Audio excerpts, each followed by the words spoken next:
Routine. It lulls you into a false sense of security, doesn't it? You wake up, drink the same coffee, check the same emails, go through the same motions like a machine. You trust the familiar, the predictable, because you think you know it inside and out. I was no different. My mornings were practically scripted: black coffee, a glance at the news, and a few minutes checking the market. Nothing out of the ordinary. Nothing to set off alarms. Until today. Her laptop sat open on the kitchen counter, a thin glow illuminating the stainless steel surface beneath it. She always left it there, usually after paying bills or scrolling through Pinterest before bed. I'd walked past that laptop 100 times without a second thought. But today, something was different. A notification sat in the corner of the screen, small but impossible to ignore. A dating app. I blinked. Maybe it was an ad or a pop-up. These things happened.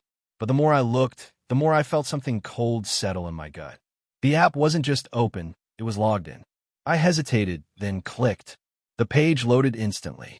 A profile, a name that wasn't hers. A picture, not her face, just a close-up of lips and collarbone. Suggestive, tempting, designed to intrigue. What the hell? My fingers tightened around the edge of the counter. The bio was short to the point. Married but looking for something exciting. Discretion is a must. The words sat there, staring back at me like a slap in the face. I scrolled. Messages. A lot of them. Some were short, playful, dipping their toes in the water. Others were long, detailed. Some were downright filthy. My mind refused to keep up. It was like standing in the middle of a car crash, watching the wreckage unfold in slow motion, but unable to move. I clicked through the settings. The email used to register? Hers. Not a mistake. Not a hack. Not a prank. This was her. Something cracked inside me. Something raw and violent. A laugh burst from my throat, dry and humorless. The kind of laugh that comes when your brain refuses to process what's right in front of you. The kind that feels like it belongs to someone else. I looked toward the hallway. She was still asleep. Peaceful, tangled in the blankets, hair sprawled over the pillow. The same woman who kissed me goodnight. The same woman who looked me in the eye every day. The same woman who made snide comments about cheaters when we watched the news. A slow, seething burn started in my chest, creeping up my throat. It felt alive, coiling, growing with every passing second. I turned back to the screen. The messages painted a picture I wasn't ready to see. She'd been at this for a while. Different men, different nights, all lined up like a roster of filth. Some flirted. Some pushed boundaries. Some had clearly already crossed them. My hands curled into fists. I shut the laptop with a quiet click, staring at the smooth, silver shell like it was some kind of bomb, like it might detonate if I touched it again. This wasn't just betrayal. This wasn't just lies. This was intentional. The words she wrote, the profile she built, the conversations she kept alive, they weren't accidents. They weren't slip-ups. She made a choice. I exhaled, slow and shaky, feeling the heat in my blood turn to something sharper. Something darker. I wasn't heartbroken. I wasn't even sad. I was furious. The silence of the house pressed down on me like a weight. The only sound was the faint hum of the refrigerator and the distant ticking of the clock above the stove. It was the kind of silence that should have been comforting, but now it felt suffocating, heavy with something unseen, something I couldn't yet name, but could feel in every breath I took. I stood in the kitchen, staring at her laptop, my mind racing through every possibility, every excuse, every scenario that could make sense of what I had just seen. There was none. My wife, the woman I had trusted, the woman I had built a life with, had built herself a second life behind my back. A digital one. A world where she wasn't my wife, where she wasn't bound by vows, where she wasn't the person she pretended to be in the daylight. I reached for the laptop again, my fingers hovering over the lid. No, not yet. I needed a moment to let the anger settle, to keep myself from doing something reckless. My pulse was pounding in my ears, my breaths coming in sharp bursts. I moved away from the counter, pacing the length of the kitchen, running a hand through my hair.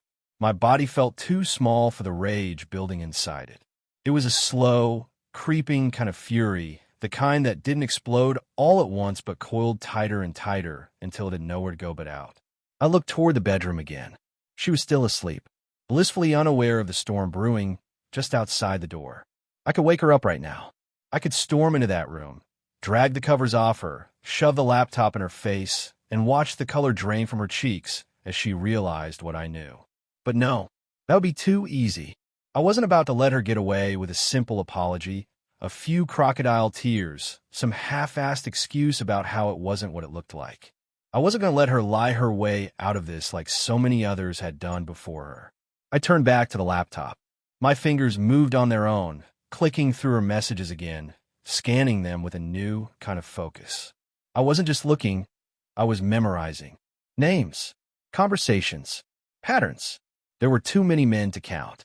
So I'm just testing the waters, flirting back and forth, seeing how far they could push. Others who were already comfortable, who spoke to her like they had been speaking for weeks, maybe months. And then there were the ones who had already met her. My stomach twisted.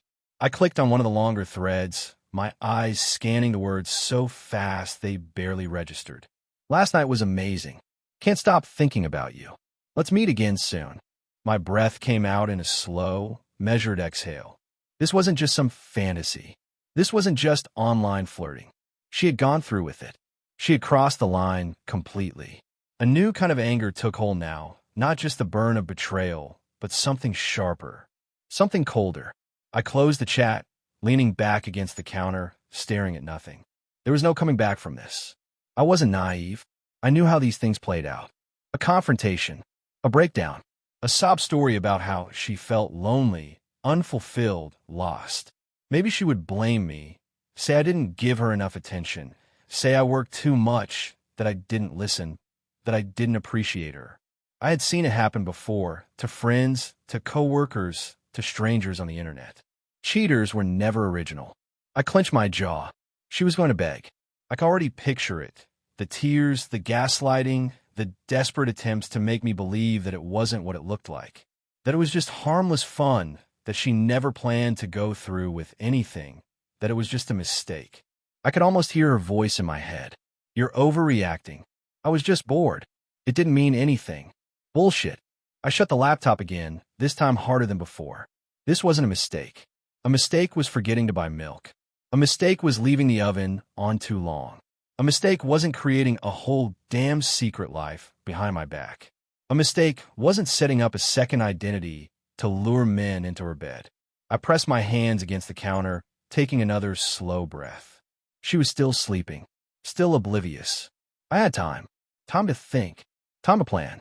I wasn't going to be that guy, the one who sat back, swallowed his pride, and let himself be walked all over. I wasn't going to let her rewrite the story, twist it into something where she was the victim and I was the heartless husband who just didn't understand her needs. No, she wanted to lie. She wanted to cheat. She had no idea what she had just started. I sat in the kitchen, fingers wrapped around a coffee mug I wasn't drinking from, my pulse hammering in my ears. The house was still dark, the early morning light just beginning to creep in through the windows, casting faint shadows across the countertops. Her laptop sat in front of me, the silver casing now feeling like some kind of Pandora's box, something that should have never been opened, but once it was, there was no closing it again. The things I had seen, the words she had written, the men she had entertained, it was all carved in my mind now, permanent, unshakable. There was no taking this back, no pretending I hadn't seen it, no waking up tomorrow and going back to normal. Normal didn't exist anymore. I leaned back against the chair, rubbing a hand over my face, my skin hot with the kind of rage that didn't fade, the kind that simmered just beneath the surface, waiting for the right moment to explode. I wasn't sad. I wasn't broken. I was furious. And the worst part, I wasn't surprised. Not completely. Somewhere deep down, I think I had known something was off for a while. I had ignored the small signs, brushed them off as nothing, convinced myself that she would never do something like this, that I was different, that we were different. What a joke, because I could see it so clearly now. Every lie, every moment she had slipped away to be someone else. The late nights on her phone, the sudden interest in going to the gym, the way she had been distant but not cold, just enough to avoid suspicion, just enough to keep me in the dark. She was careful, but not careful enough. Because she had made one mistake. She had left her laptop open, and now I knew everything. I took a slow breath, forcing myself to stay seated, forcing myself to think. I could storm into that bedroom right now. I could rip the covers off of her, shove the laptop in her face, and watch her scramble for an excuse. Watch her eyes go wide. Watch her lips part in shock. Watch her lie. I could already hear her voice in my head. It's not what you think. I was just bored. It didn't mean anything. You're overreacting. Bullshit. I clenched my fists, my nails pressing into my palms. I wasn't going to let her gaslight me. I wasn't going to let her twist this into some sob story where she was the misunderstood wife who needed more attention. No, she had done this. She had made these choices. And now, she was going to face the consequences. But not yet. Not until I knew everything. I forced myself to look back at the screen, to scroll through the messages again, no matter how much it made my stomach churn. One name stood out. A long, ongoing conversation. Frequent messages. A different tone. Less casual. More intimate. More serious. I clicked on it. And there it was. Morning, beautiful. Thinking about last night. Can't stop thinking about you. I gritted my teeth. This wasn't just harmless flirting. This wasn't just some online fantasy. She had met him. I scrolled up, my hands gripping the laptop, so tight, I thought I might crack the screen. Same time tomorrow. You're the best thing that's happened to me in a long time. Love the way you laugh. My blood turned to ice. Love? She had a whole other relationship. I kept scrolling. There was more. More messages. More proof. More betrayal. Then, photos. Not explicit. Not the kind that would get someone banned. But personal. Familiar. Hers. Her face, her smile, her hand resting on a table at some cafe, a cup of coffee in front of her. A casual picture, but not for me. For him. For this other man. I slammed the laptop shut, the sound loud in the quiet house. My jaw was tight, my vision blurred with rage. I'd seen enough. I knew enough. And now was my turn. I looked at the bedroom door. She was still sleeping, still oblivious. But not for long, because when she woke up, her world was going to shatter. The house was waking up. I could hear it in the creak of the bed, in the muffled rustling of blankets as she shifted in her sleep, in the faint sigh she let out before rolling over. The familiar sounds of a morning like any other. But this morning wasn't like any other. This morning, I knew the truth. And she had no idea. I stood in the kitchen, gripping the counter so tightly my knuckles ached. The laptop sat in front of me, the screen now dark, but it didn't matter. I didn't need to see it again to know what was there. The words, the lies, the betrayal were burned into my mind. Her secret profile, the fake name, the messages to him, a man I had never met, never even heard of, yet somehow he knew more about my wife than I did. He knew her voice, her laugh, the way she pretended to be someone else when she wasn't with me. That thought alone made my blood boil. I glanced at the clock. 7:52 a.m. She'd be up soon. I had minutes, maybe less, before she walked out of that bedroom, stretching, yawning, rubbing sleep from her eyes, completely unaware that her perfect little lie had just been exposed. I closed my eyes for a second, forcing myself to breathe, forcing myself to stay calm. I wasn't going to confront her yet. Not yet. That would be too easy, too simple. If I stormed into that bedroom right now, ripped the covers off of her, shoved the laptop in her face, I already knew how it would play out. Denial, excuses, lies, and worst of all, the gaslighting. It's not what it looks like. You're reading too much into it. I was just curious. I never actually did anything. I could hear the words already, the fake panic in her voice, the desperate attempts to twist reality into something she could control. But she wasn't in control anymore. I was. I reopened the laptop, clicking through the messages one more time, scanning for details I might have missed. I wasn't just looking, I was memorizing. Dates, times, patterns. She had been meeting him, in person, not just a flirtation, not just some online fantasy. Something real, something physical. I clenched my jaw, my stomach twisting as I scrolled further. The messages were casual, easy, the way people text when they're comfortable with each other. Not the awkward, playful energy of a new affair. No, This was something established. How long had this been going on? I needed to know. I went back, searching through older messages, scanning the conversations for the first sign of when it started. Then I found it. A message from 3 months ago. I can't believe we're actually doing this. Feels crazy, but exciting too. 3 months. For 3 months, she had been living a double life. For 3 months, she had smiled at me, kissed me, laid beside me in bed, all while sneaking off to meet him. The rage inside me grew sharper, heavier. But I kept scrolling. More plans. More late-night conversations. Then, a meeting. This week. Next week, same place? He had asked. Can't wait, she had replied. A specific date. A specific location. She was planning to see him again. I stared at the words, my heart pounding. This wasn't just about catching her anymore. This was about ruining her. I wasn't just going to confront her. I was going to let her think she had gotten away with it. I was going to watch her lie to my face. I was going to let her walk out that door, let her get dressed, do her hair, put on her makeup. All for him, thinking she was so damn clever, thinking she was outsmarting me. And then I was going to destroy her. A sharp creak from the bedroom made my head snap up. Footsteps. She was awake. I took a deep breath, pushing the laptop away, forcing my hands to unclench. I couldn't let her see anything on my face. I couldn't let her know, because the second she realized what I knew, she would shift into damage control. She would try to salvage the lie, and I couldn't let that happen. Not yet. Not until I had everything I needed. I heard the door open, the quiet shuffle of bare feet on the hallway floor. Then her voice, soft and groggy. Morning. What are you doing up so early? I turned, plastering a neutral expression onto my face, meeting her sleepy eyes as she walked into the kitchen. She stretched, arms above her head, her oversized t-shirt slipping just a little over one shoulder. The same casual, effortless movement I had seen 1,000 times before. But now it made me sick. She had no idea that everything was different now.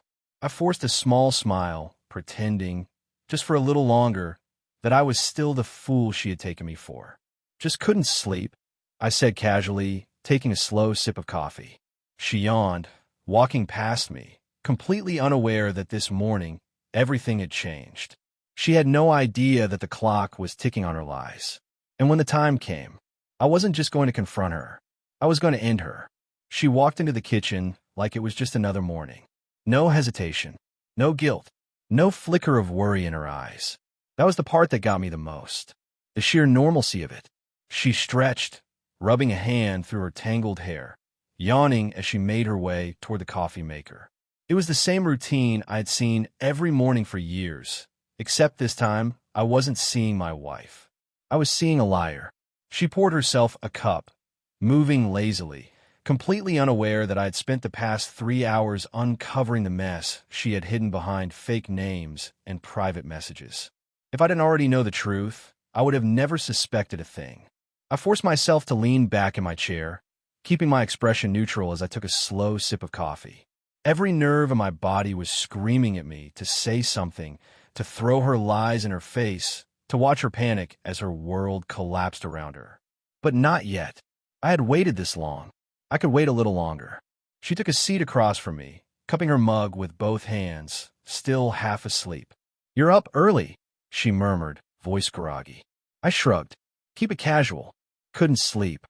She made a soft noise, her attention shifting to her phone, scrolling absent-mindedly, completely at ease. I wanted to break something. I had spent the last few hours feeling like my insides were on fire, my brain running 1,000 miles an hour, and here she was sitting across from me like nothing had happened. Like she wasn't cheating. Like she wasn't planning to see him again. Like she wasn't planning to wake up in my bed, drink my coffee, smile on my face, and then slip away to someone else's arms. I clenched my jaw, gripping my mug a little tighter. "You okay?" she asked, glancing up. I nodded, forcing my shoulders to relax. "Act normal." Just thinking about work, I lied smoothly. She didn't question it. Why would she? As far as she knew, I was still her fool. Her dumb, loyal husband, completely in the dark, completely unaware of what she was doing behind my back. But I wasn't. Not anymore. I watched as she scrolled through her phone, Probably texting her friends, checking social media. Or maybe texting him. I wanted to grab that phone out of her hands, check her messages, confirm what I already knew. But I didn't need to. I had already seen everything. Instead, I let the silence stretch between us, let her get comfortable, let her think she was safe. Because in just a few days, she was going to meet him, and I was going to be there. I leaned back in my chair, studying her. If I hadn't known what I knew, I would have never guessed she was capable of something like this. She wasn't acting different. There was no guilt, no nervous energy, no hesitation, which meant one of two things. Either she had convinced herself that what she was doing wasn't wrong, or she had done this so many times before that she no longer even felt guilty about it. Either way, it didn't matter, because the end result was the same. She was a cheater, a liar, a fraud, and the woman sitting across from me, she wasn't my wife. Not anymore. She thought she was getting away with it. She thought she was untouchable. And that was perfect, because she had no idea what was coming next. Letting her bury herself. I had two options. I could confront her now, watch her scramble for excuses, let her cry and beg and lie through her teeth. Or I could let her fall in her own trap. And honestly, the second option sounded a hell of a lot more satisfying. I needed her to think she was still in control. So when she finally walked into her next meeting with him, when she thought she was about to see her little side piece, she was going to find me instead, and I was going to ruin her life. But first, I needed to gather more. I needed to know everything. Because if she thought she was the only one playing a game here, she was dead wrong. I finished my coffee, setting the mug down calmly. I might head into work early today, I said, watching for her reaction. She barely looked up from her phone. Yeah? What? I shrugged. Just got some things I need to take care of. A complete lie. I wasn't going to work. I was going to dig deeper. I was going to find out every single disgusting detail. Because when the moment came, I wanted to make sure there was no way out for her. She wasn't going to talk her way out of this. She wasn't going to cry her way out of this.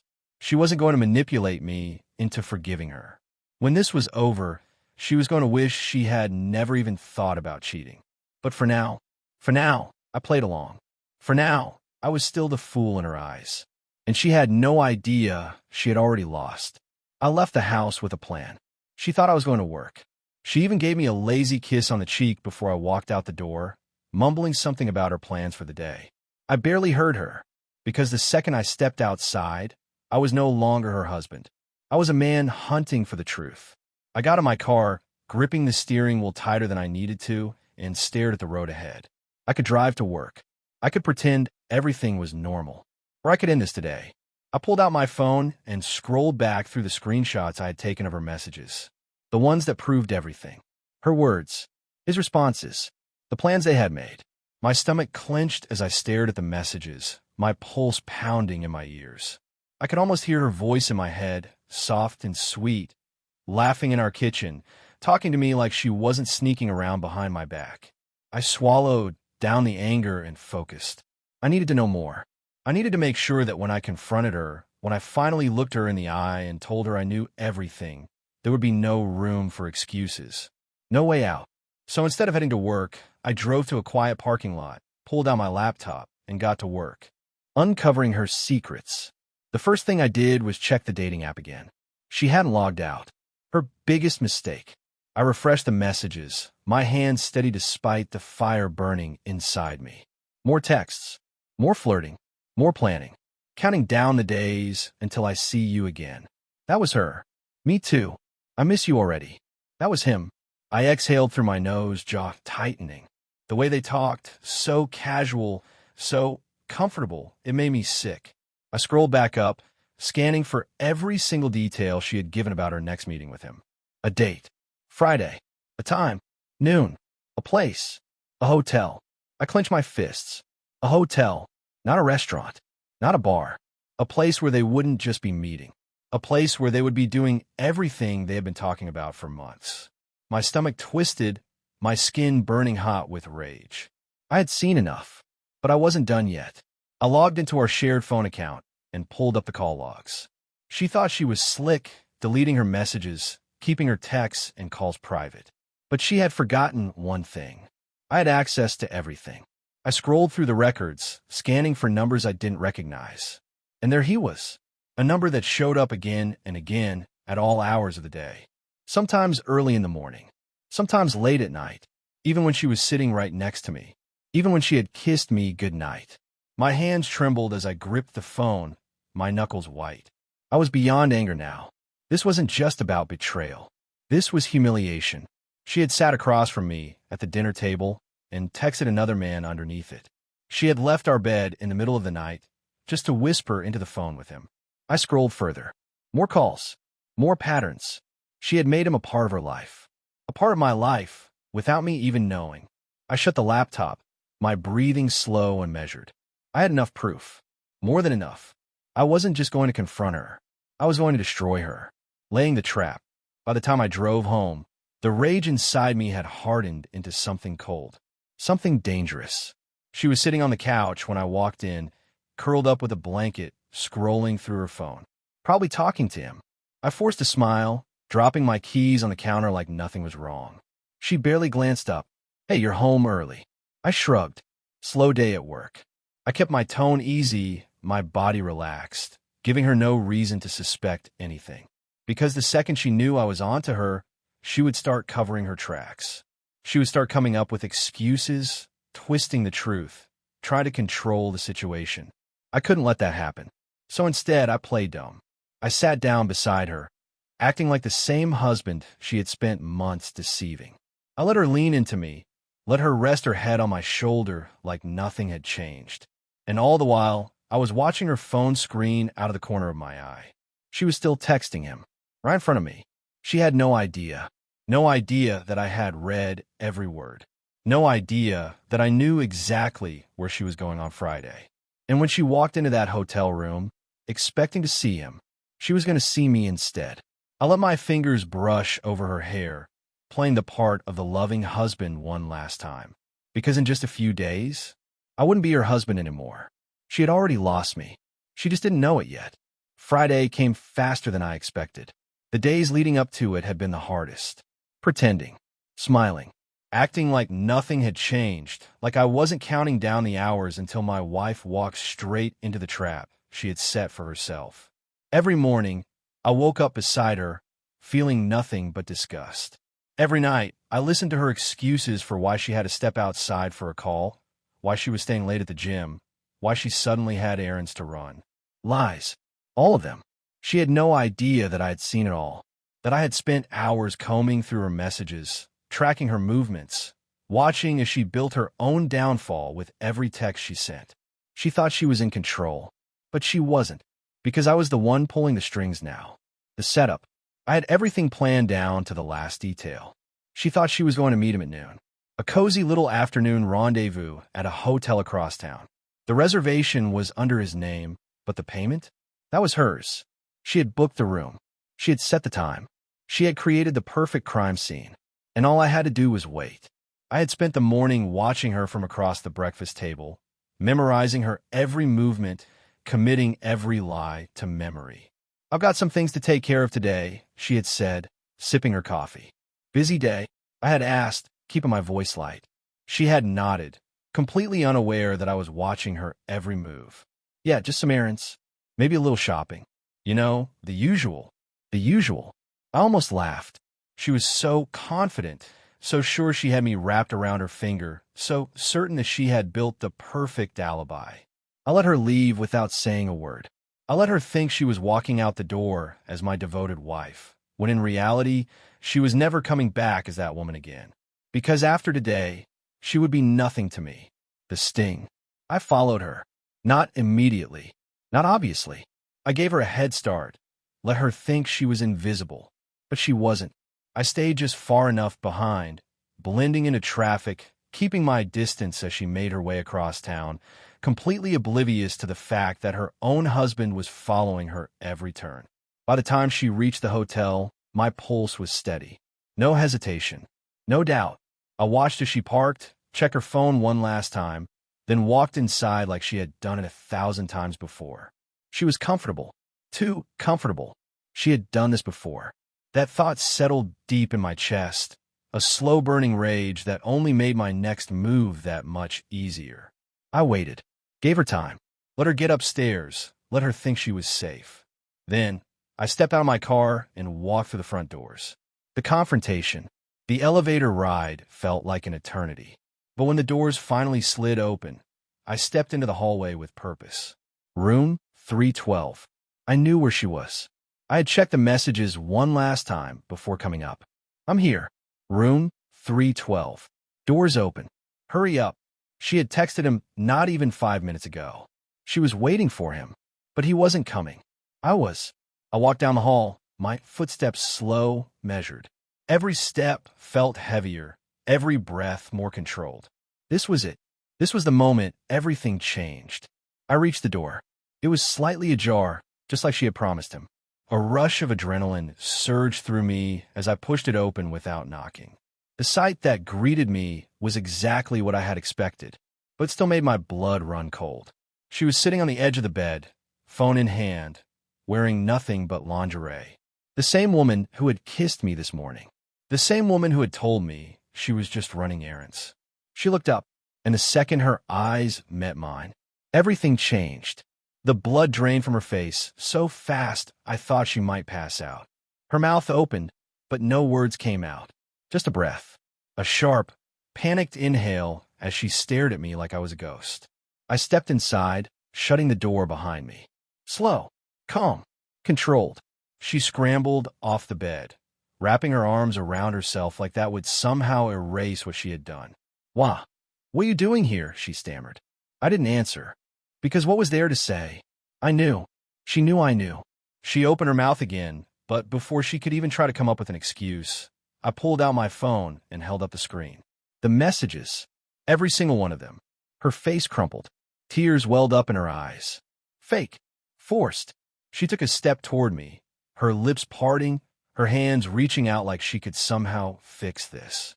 "Please." I turned away, walked to the window, looked outside at the street below, the cars passing by, like I was just another man in just another hotel room. Then I turned back to her. "You know what's funny?" I said, my voice steady. She swallowed, shaking her head, eyes still wide with panic. "You actually thought you were going to get away with this." She let out a shaky breath, shaking her head like she could still deny it. I held up a hand. "Stop." I didn't need her excuses. I didn't need her lies. Because I wasn't here for a conversation. I was here for closure. I walked past her, toward the door. She reached out, grabbing my arm, desperate now. "Wait. Just let me explain." I turned to her, and for the first time in months, I felt nothing. No love. No sadness. Just relief. Because I didn't want her back. She was nothing to me now. I pulled my arm free and stepped out the door without another word. She called my name. I didn't turn around, because as far as I was concerned, she didn't exist anymore.